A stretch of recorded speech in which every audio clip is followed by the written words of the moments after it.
Do you want to see a ghost town on fire? My next book, Don't Go There, A Tour of the World's Most Sinister Spots, comes out July 14th. Please pre-order that if you can, and you will see inside of it sites like the one I'm about to show you, Centralia, Pennsylvania. Now, Centralia, Pennsylvania was a mining town. In the early 1960s, a seam of coal caught fire, and this seam of coal was so vast and so deep underground that they couldn't extinguish that fire, and it just burned underneath the entire town of Centralia, and that caused all kinds of havoc.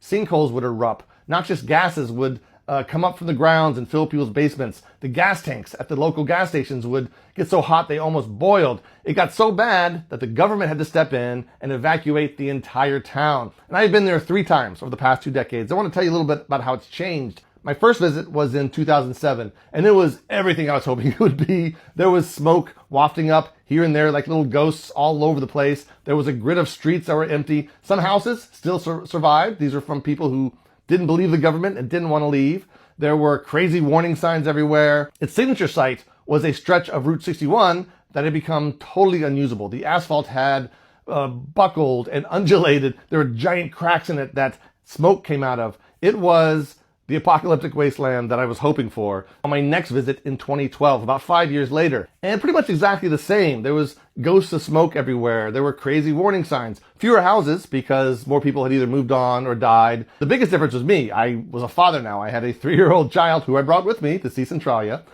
And the other big change was there were more people there, or there were people there at all, I should say. We ran into geocachers, and while we were on the graffiti highway, we ran into an entire crew of dirt bikers who were treating the whole thing like it was a Mad Max film, almost. And then my last visit was in 2024, and Centralia had utterly changed. I had also utterly changed. That girl you saw, the 3-year-old, was now a teenager, and I brought her with me, as well as her 2 siblings. But Centralia itself was unrecognizable, almost not there. The houses were all gone. I didn't see any smoke, no smoke coming up from the ground. The graveyards are still there, but really nothing else. Even the roads, you couldn't even really see the grid of roads anymore. They become so overgrown.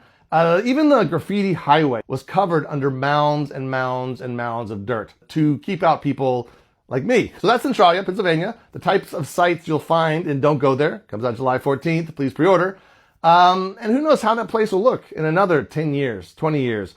We do know this, though. The fire will keep burning as it has for decades and as it will for centuries more.